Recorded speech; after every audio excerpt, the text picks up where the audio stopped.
Good morning, guys, and welcome back. Or if you're new to these videos, thank you so much for joining us. I hope you enjoy watching, and if you do, please don't forget to subscribe and like and comment and all the things. We would really love to have you guys joining us. The more the merrier. So the cows stayed in last night. Obviously it's not super cold. You guys can't see out the windows anyway because they're all foggy and condensed anyway, but it's 30 degrees and raining this morning. So the whole last week has been like maybe low 20s, windy, cold, it felt bitterly cold. I'm not really sure why, but today is supposed to be 55 and we're supposed to get 1 inch to 3 inches of rain, which is quite a gap. I'm not sure why it's 1 inch to 3 inches, but so we're supposed to get a lot of rain. And then tomorrow is supposed to be warm as well, and we're supposed to get super high winds tonight, 50-mile-an-hour winds tonight, so probably gonna lose power. And then the day after that, it's supposed to go back down to being like in the low 20s or possibly in the mid-teens. So that water is all gonna freeze, we're gonna have flooding. Hopefully we can avoid all of that, but we probably won't because this is just Maine in early winter. It's constantly raining, it's just a lot of ice, and it's just fun stuff. So the girls stayed inside last night, but they are going to be going out today, obviously, because it's going to be very warm. So they're just eating some second crop baleage right now, and we're getting ready to start milking. I did want to take you guys up and introduce a cow to you. I really enjoy doing that. I hope you guys like it as well. Our cows are just they have such a personality that's just fun to introduce them. So this right here is Big Red. So she's a milking shorthorn Holstein cross. I'm not like 100% certain how old she is. We've had her for probably 5 years. We got her as a bred heifer. She was really close to calving. I think she was a couple months off when we bought her. So I would say maybe we haven't had her, I don't know, she must be 7. Time flies. I would assume she's 7. I think that's what I wrote down in a chart, that when we got her she was 2.5, so she's about 7.5 right now. She's midway along in her lactation. She's about 5 months bred. She did get bred right back, so that's good. I always like to share a little fact about them. So something about her is she absolutely loves to be in the barn. She loves to be in the tie stall. I don't know what it is. She just does not want to leave. And I'll actually show you right now because I didn't realize she wasn't, but Brent said she hasn't been hooked. Every time she comes in, she does come into the same stall, which you guys ask a lot if any of them come into the same stall, and I didn't realize she did because there's so many stalls, it's just hard to keep track. And this is also not the side I milk on, so I don't really pay close attention to that. But Brent said she hasn't been hooked in like 5 days because the snap is missing. Brent said he just hasn't bothered to put the clip back on it because she doesn't go anywhere. So she's just here, spent all last night right here, never moved, not hooked. She just likes being here. So that is her. Almost forgot my coffee, that wouldn't be bad. And yes, it's full. That's a lot of coffee, isn't it? You guys know why I talk 1,000 miles an hour. Something else about her is one of the Normandy crosses that's out back, we just brought over probably a month ago, I would say, maybe it's been a little longer than that, is one of her calves. So I'm interested to see how she does. So she would be a Normandy Holstein milking shorthorn cross. So I'm really interested to see what happens there. But Brent just came out, so we're gonna have a quick coffee break, and then we're gonna get to milking the girls, and then we'll get into the rest of our day, which is going to be a busy one. All right, so we're almost finished milking. Brent is out in the free stall right now, cleaning it out and bedding the stalls and stuff just to make sure it's nice and freshly bedded for the girls when they go out today. I did want to show you what most of the dry cows do during milking. This is it. It's a hard life for a dry cow.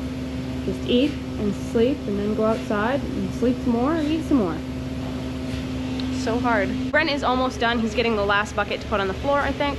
I did want to mention that you're probably wondering why I'm not helping him clean out. Usually I take a Kubota out and we clean out that way, but sometimes when the manure settles, the stuff that's burning down, when that settles, he can push more out on top of it. So he's been pushing it out for like the last 2 weeks, I think, and he's still able to get that out of there, so that's good. I don't have to go around and help him do that because I have a cow to milk out. So we do have a cow that had a slight case of mastitis. I'm going to show you guys just how little it takes for a cow to get mastitis sometimes. So I haven't put the machine on her yet because I'm just running a couple rinses in the milk room. Obviously we can't put her in the tank with the others, so we have to do it all separately. I would usually use the bucket milker, but she is not a fan of the bucket milker and she likes to kick it off. So I'll turn my little light on here so you guys can see.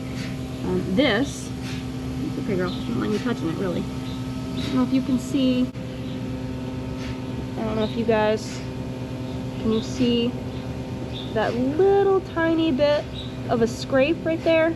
She got a little bit of a cut on it. I don't know if she scraped it getting up, if another cow stepped on it a little bit. That is all it took for her quarter to start swelling up, and she got a little bit of mastitis.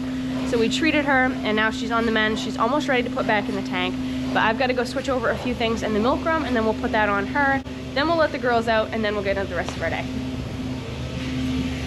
It's already started raining, by the way, and it's very warm. Not warm enough though, because it's super slippery.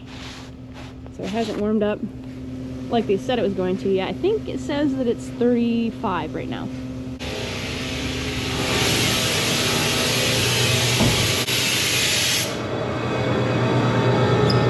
Alright, so I gotta pump the rest of this milk over into the tank. So I just press this manual milk button, and that'll go right in there.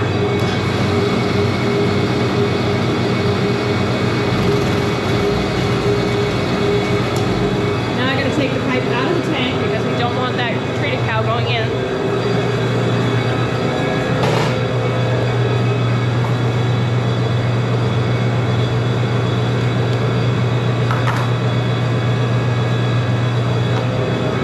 Forgot to loosen one of the elbows. If you don't do that, you can't turn the pipe.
Testing on it to make sure the penicillin's all out of her before we put her back in the tank. What we use for that is just called a Delvo test kit. So you just have a little heater and you have these little capsules. You take a couple drops of milk and there's a little pill that you have to put in there, and you mix it up, and then you put it in the incubator, which is the heater. You put it, it's got like, I don't know, it has a whole bunch, I don't know if it's like 24 or 36. It's got a whole bunch of holes where you can do a lot of testing at once. So you just stick those in there, and then I think it's 3 hours. And then after 3 hours, it'll either be yellow if she's showing no more traces of antibiotics in her system, or it will be purple if she's still testing positive for those, which would mean just do not put her back in the tank. So if you guys were ever curious about that, that's how we test. If we have a cow that's on penicillin or any kind of antibiotic, you can just run a test like that. It takes 3 hours, and then you know whether or not you can put the cow back in the tank. Now I just gotta put it on her.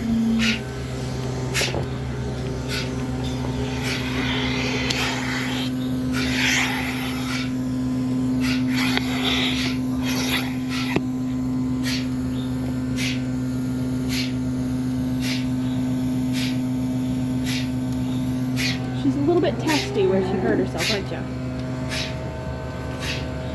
She said, I don't mean it, just hurts a little bit. That's all.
Bryn. Let's go.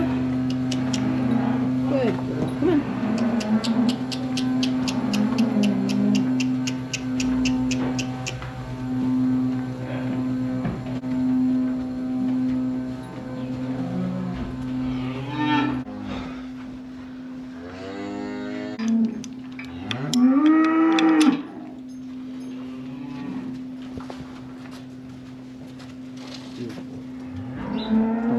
She's like, look, it's nice and clean. I'm gonna take a crap.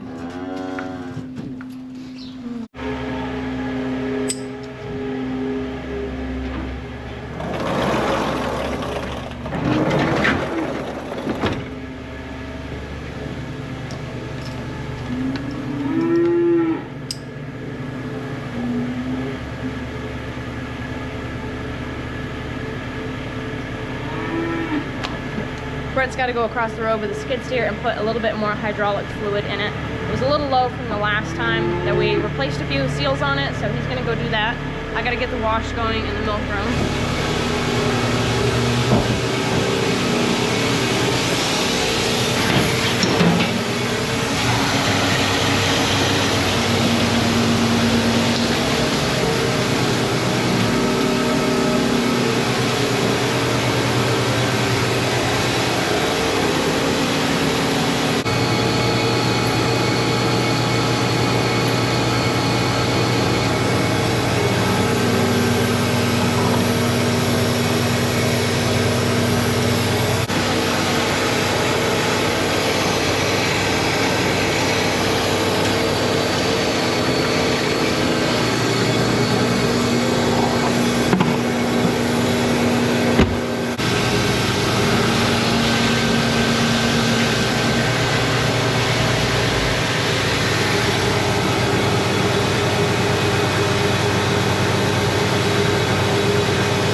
Already getting a head start on what we were supposed to be doing today.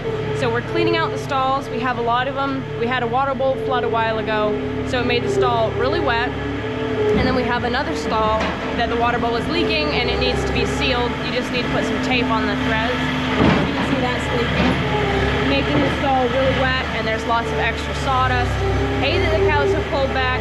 We just want to get those cleaned out before winter, before they have to spend a lot of time in the barn. So Brent's just doing that mostly with the skid steer. He just drives over the gutter.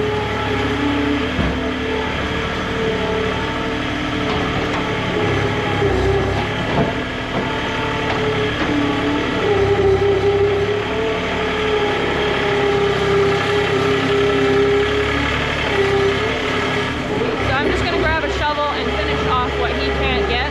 And then we're going to lime the stalls. We've got our lime right here. So I think we got enough to do about half the barn, and then we'll have to pick up another bag. But that just makes sure that it dries all that moisture out and also kills a lot of bacteria. Water is obviously one of the biggest causes of bacteria, so you don't want that underneath the cow's bag.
finally finished. It took us about a half hour to do half of the barn. It sounds really echoey in here now that all this extra sawdust and stuff is gone.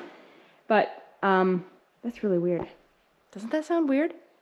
Hello. Anyway, so Brent just went in there with a skid steer, and then I took the shovel and just finished off the rest of it. He helped me with this half because I only got half done by the time he was completely done with the skid steer because I'm slow. It does look a lot nicer in here. Now we just have to put the lime down. You can see the half that we didn't do, how much different that looks. So that half we're going to do tomorrow because the girls are going to be going out tomorrow as well, but after that they won't be going out for a while because they're supposed to have a cold snap. So we did want to make sure that we just got this done before then. So I'm just going to take the lime, put my mask on, and just sprinkle it up where their front feet are because they do make a mess with the water bowls sometimes. So I'm just going to sprinkle that there, and then obviously back where their bag is going to be, just to make sure that it soaks up all that moisture. This water bowl is the one that was leaking, so that one's fine. Need to get that area to dry up right there. Looks like that sill rotted out pretty bad right there. I wonder if that water bowl had been leaking for a long time and we just didn't know it till it broke. That needs to be cut out and replaced right there. Huh, that's interesting. Over here it's fine. Still fine right there. Glad we found that before it became a problem. So this is the one that needs to be replaced because it's leaking. Brent shut off the water already, but it was leaking from the back, which could be why the other one rotted out that plate, because it was probably leaking just like this one down the back and right onto there and just rotted that out. But he's going to replace that, and he's also going to replace one of them over here. I think the fifth one, 1, 2, 3, no, the fourth one. This one right here is just too fast. We did get some extras the other day. I forgot to mention that. We got a couple extra brass ones. They make brass and plastic, and the plastic ones obviously don't last very well. The cows will break them, or they freeze sometimes, and they just don't last. So we got the brass ones, and they're $22 a piece. That just, I thought that was crazy, but it's just this tiny little, I mean, it's like that long. It's just a button with a little filter on the end of it, and $22 for that. Isn't that crazy? But this one, obviously can't show you because the water's off, but when you press it, it just shoots into the bowl, and it comes up over the edges and splashes on the floor. So he's going to replace that one, so we got one in there that's a little slower, so they don't make quite such a mess when they're drinking. But anyway, he just went in to make some breakfast for us because we haven't eaten yet. I'm going to go down and try to start the International because, as you know, it's raining, and we need to get that under cover in the hay building. We finally got enough hay out of it so we can get that in there. So we're going to head down and see if we can't start that up so we can move it into the building. I don't know how this is going to go because it might possibly be dead. I have a nasty habit of leaving the key on in that tractor. I don't know why. I can't remember to shut it off. Looks like it'd be some nasty traveling today. Yeah.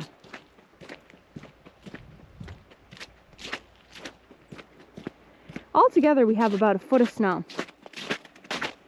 So if it really does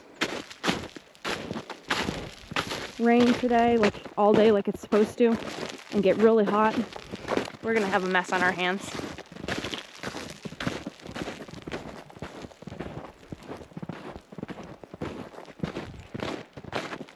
Feels like spring walking in the snow, but I have a sweatshirt on and I'm kind of hot.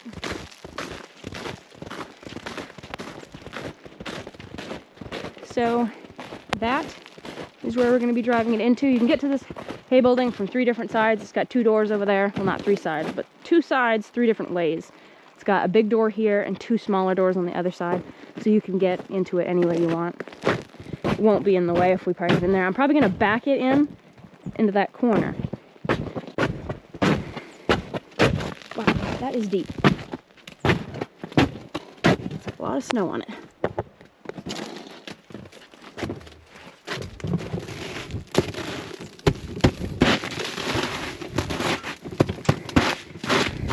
I would say obviously we should have done this before now, but we didn't have room, so we couldn't.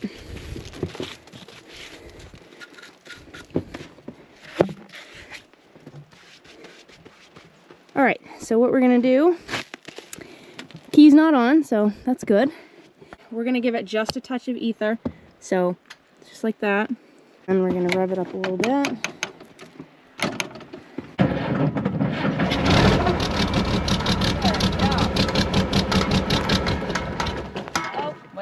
foot throttle was frozen. Stinky.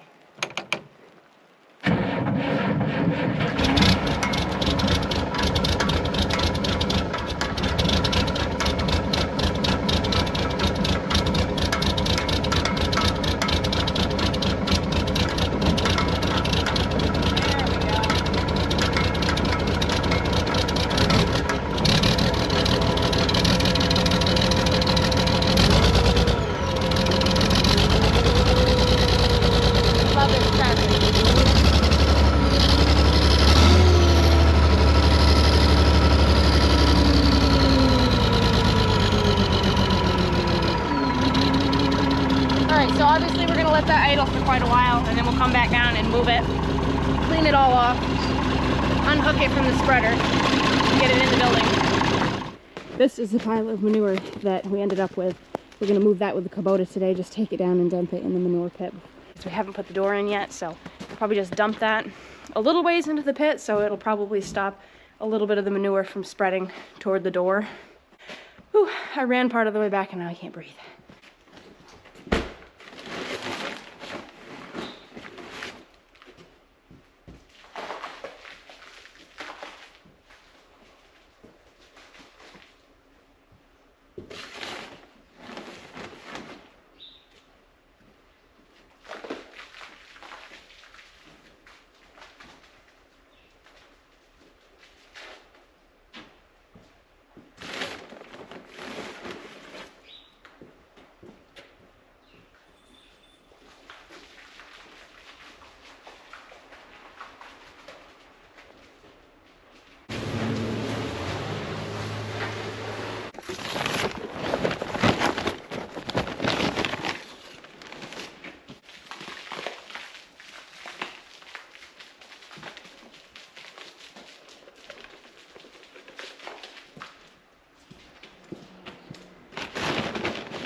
All right, so, dropping my mask.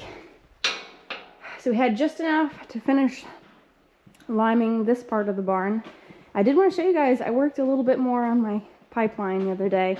Not much, because I will admit, when I went to grab that brush the next day and start scraping some more of it, my arms could hardly hold up the brush. I had all I could do to do the little section that I did. I sound like a wuss, I know. But I cleaned the other portion of the middle walk, and then I went, hi Bobby Joe, around this corner and down until here, and that is as far as I could make it. So I still got to finish all of this and then go over the other part that we did not that long ago, so the whole other half of the barn. But yeah, it's coming, but it's slow work. So let's go move the International.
I didn't really think you'd still be able to get in here, but you certainly can.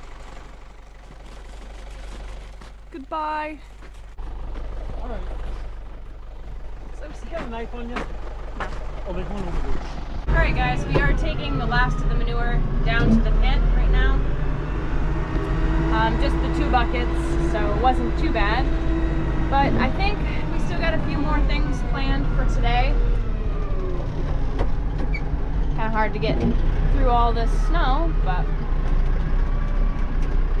usually in the winter things seem to slow down a little bit, but that's not the case lately. We are just as out straight as we were in the summer. Actually, the fall seemed a little bit quieter than right now. If you guys did enjoy this video, please don't forget to like and comment down below, and subscribe, of course, if you haven't already done that. Trying to get this right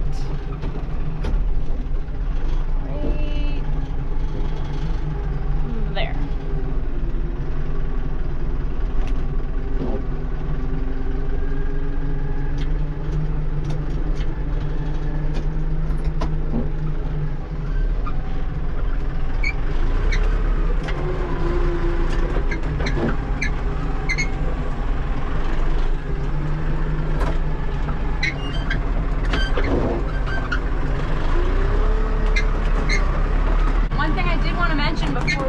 I am sliding right off here.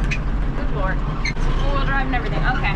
I'll stop for this. So one thing I did want to mention was a lot of you guys keep saying that you're having issues with somebody trying to contact you that's pretending it's me. This is a scammer. So the only way I'm going to contact you guys is through the comments. Like, if you guys comment, I will comment back to you. I will never ask you to talk to me on a private message board like Telegram. I don't even have that. Honestly, I don't even know what that is. I'll never contact you through anything just randomly. I'll never ask you to contact me through anything. I'll never ask you for money. I'm never going to do that. So if that happens, that is a scammer. Please ignore that. The only way I'm going to talk to you guys is sometimes I'll react to something. I don't post on Facebook very often because I'm honestly just not that big a fan of Facebook. So I've never really had it, and I just have it now because it's sometimes easier to, you know, tell you guys what's going on there. But if you message me on there, I'll just message you back. Like, a lot of people will say happy birthday when it's my birthday, I'll message you back, but I'm never gonna just like randomly message you or ask you to randomly message me privately. That's not gonna happen. And just be aware that that is a scam and it's not me. My handle, like the little name that it says above, like where my picture is, it's just at Tay Farms. There's nothing extra, it's just at Tay Farms. So if anybody that says at Tay Farms with a number or at Tay Farms Telegram, that is not me, so ignore that. Really, just ignore anything that's not just me replying to any of your comments or anything. So just want to throw that out there so you guys know that you can protect yourselves and everything. So anyway, keep it real, keep farming, and